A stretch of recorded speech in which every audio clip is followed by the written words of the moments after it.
Yahoo minasan, welcome back again with Mr. K di sini. One Piece Chapter 1021 akhirnya udah rilis minggu malam di Manga Plus. Well, karena manganya udah rilis, monggo without any long again, it's time to react new chapter, okay? Let's go! Judul chapter terbaru versi resmi atau versi Manga Plus adalah Prajurit Berteknologi Tinggi. Ngeliat judulnya yang kayak gini, apakah Oda Sensei ingin mengkonfirmasi kalau Sanji memanglah telah berubah menjadi prajurit Gear seutuhnya atau bagaimana? Ya, semua itu memang masih belum bisa dipastiin sampai sekarang. Jadi kita tunggu aja bagaimana Sanji ke depannya, guys. Lanjut di chapter kali ini kita diberikan color split yang cukup menarik. Selain dipastikan tema dari color splitnya adalah orang nomor 2 atau simpelnya wakil kapten dari tiap kelompoknya. Yang mana jelas sudah mau gak mau, suka gak suka, kita harus ngakuin kalau posisi Zoro memanglah wakil kapten. Karena Mr. K sendiri tahu beberapa orang masih ada yang kebingungan atau bahkan gak mau ngakuin. Padahal dari beberapa momen di masa lalu aja, kayak misalnya keluarnya Usopp di Arc Water 7, peran yang diambil Zoro mencerminkan bagaimana seorang wakil kapten. Yang lebih ngejutin kalau buat Mr. K sih adalah kehadiran Beppu yang secara gak langsung ngekonfirmasi kalau dia wakil kapten dari Heart Pirate. Ya, soalnya sampai sekarang kita masih agak kebingungan sama kru milik Law yang belum terlalu diperlihatkan satu persatu kemampuannya oleh Oda Sensei. Belum lagi di color split ini juga ada gambar dua pedang di bagian huruf O-nya yang jelas-jelas itu lambang klan Shimotsuki yang juga pernah kita lihat di punggung dari Shimotsuki Ushimaru ataupun baju dojo milik Koshiro. Plus logo One Piece-nya warna hijau lagi. Apakah ini ada hubungannya sama Zoro yang juga jadi gambar utama di color split kali ini, atau Oda Sensei cuma mau mancing-mancing doang? Ya, kita biarin aja urusan color split dibahas sama Kakoinima nantinya. Shimotsuki Zoro. And now ke mode utamanya yang ngelanjutin momen sebelumnya, dimana setelah Big Mom menerima serangan dari Kid, beberapa anak buah Kaido langsung terlihat khawatir dan menyangka kalau Big Mom akan dikalahkan. Karena serangan kombinasi awakening dari Kid dan Law memang sangatlah gila. Jadi mau sekelas Yonko sekalipun, serangan kombinasi yang menyerang organ dalam dan luar pastinya bakal nimbulin luka ke badan Big Mom.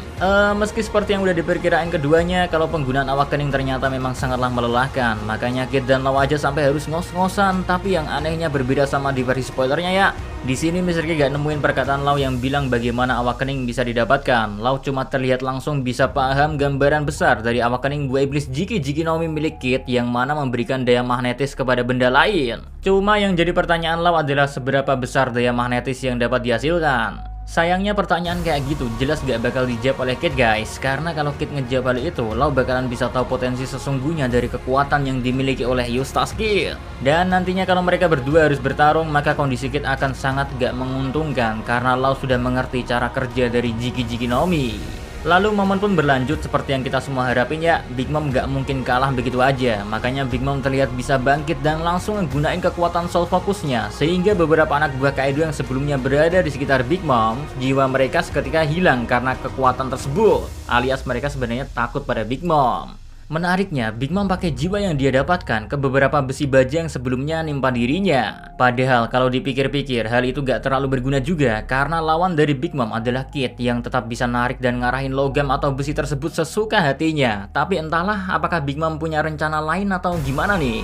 Yang jelas Big Mom juga ngegunain 1 tahun nyawanya dan seketika dia berubah menjadi lebih besar, dan hal itu juga ngaruh ke homie spesial miliknya kayak Hera, Prometheus, dan Napoleon yang ngebuat wujud dari Big Mom semakin menakutkan. Kayaknya keinginan kita untuk bisa ngelihat kekuatan asli Big Mom bakalan terkabul di arc kali ini, guys. Soalnya kalau dibandingin sama Kaido yang udah diperlihatkan bagaimana kemampuannya, Big Mom sampai sekarang seperti masih menyimpan kekuatan aslinya. Yang ada kita malah diperlihatkan terus-menerus tentang kelemahannya, kayak mental Big Mom yang gak stabil, mode ibu milik Big Mom yang ngerubah dia jadi penyayang, dan juga dibuat kehilangan ingatan sejak awal memasuki Wano Guri. Makanya sesuai dengan perkataan Big Mom yang bilang kalau udah lama sejak ada orang yang bisa memberikan luka sebesar itu ke dirinya. Jelas sudah kalau Big Mom bakalan nunjukin kekuatan aslinya, yang berarti posisi Eustace Kid dan Trafalgar di Waterloo semakin gak nguntungin. Ya, kita tunggu aja apakah Kid dan Law yang bakalan bisa jatuhin Big Mom dari posisi Yonko, atau Big Mom tetap dibuat menang pada akhirnya. Anyway, selain Big Mom yang berubah menjadi besar dan menakutkan, satu hal lagi yang menarik adalah Law yang bilang kalau dia ingin mempelajari sejarah. Well, jelas sudah tujuan asli dari Law selama ini, karena sampai chapter 1030 ya, kita semua pastinya cuma ngira kalau Law ingin balas dendam untuk kematian Corazon. Dan demi mengalahkan Doflamingo, Lau pun mutusin buat beraliansi dengan Monkey D. Luffy dan menjadikan mengalahkan Yonko sebagai alasan kenapa mereka harus beraliansi. Sampai sini beberapa dari kita pasti pernah bertanya-tanya apa yang bakal dilakukan oleh Lau jika dia sudah berhasil mengalahkan Yonko, karena Lau nggak terlihat seperti orang yang menginginkan takhta Raja Bajak Laut. Tapi guys, dengan perkataan Lau di chapter 1031, jelas sudah kalau Lau yang juga menyandang nama D memiliki keinginan untuk mengetahui masa lalu atau abad kekosongan yang masih menjadi misteri. Tentunya Lau juga pengen tahu arti nama D yang disandangnya. Lanjut, momen pun pindah memperlihatkan Yamato yang memutuskan memasuki aula batu karang yang seperti kita tahu di dalamnya ada Drake, Apo, dan para Numbers, dimana yang menarik seketika setelah nama Yamato dipanggil oleh apa ya? Numbers bernama Fuga yang memiliki penampilan layaknya Asura Doji langsung noleh dan tertarik untuk mengejar Yamato. Apakah ini jadi tanda kalau Fuga memang dulunya adalah salah satu orang yang pernah bertemu Yamato, dan karena menyadari kehadiran dari Yamato, Fuga jadi tertarik untuk berbicara dengan Yamato sehingga dia langsung mutusin buat ngejar Yamato guys. Ya, hal ini juga masih harus sabar ditunggu buat ngelihat apakah kemiripan Fuga dengan Asura Doji hanyalah kebetulan belaka atau bukan. Dan bagaimana kelanjutan pertarungan antara Drake dan Apo, dimana seperti kita ketahui Drake udah nolak ajakan aliansi dari Apo, sedangkan dua Numbers lainnya terlihat cukup patuh dan mengikuti perintah dari Apo. Wow, menarik juga untuk melihat bagaimana perkembangan dari pertarungan ini guys. Next, momen pun pindah memperlihatkan para CP0 yang udah sangat dekat untuk kembali menangkap Robin. Meski ada beberapa Sukuming yang mencoba menahan dua anggota CP0 ini, tapi kalau dilihat dari kemampuannya, harusnya Sukuming gak jadi gangguan yang berarti bagi para CP0. Apalagi mereka juga dilengkapi kemampuan seperti Soru. Bahkan kalau dilihat-lihat, kecepatan pindahnya lebih cepat dari teknik Soru pada umumnya. Hal ini ngebuat apa yang diomongin sama Robin tentang betapa spesialnya anggota CP0 yang pakai topeng. Kayaknya kemampuan mereka benar-benar sangat kuat. Maka dari itu Mr. K beranggapan Brook seorang pastinya bakalan kesusahan untuk bisa nahan dua anggota CP0. Terus momen pun kembali pindah ke Sanji yang terlihat sampai di salah satu ruangan dari para geisha yang sedang bersembunyi.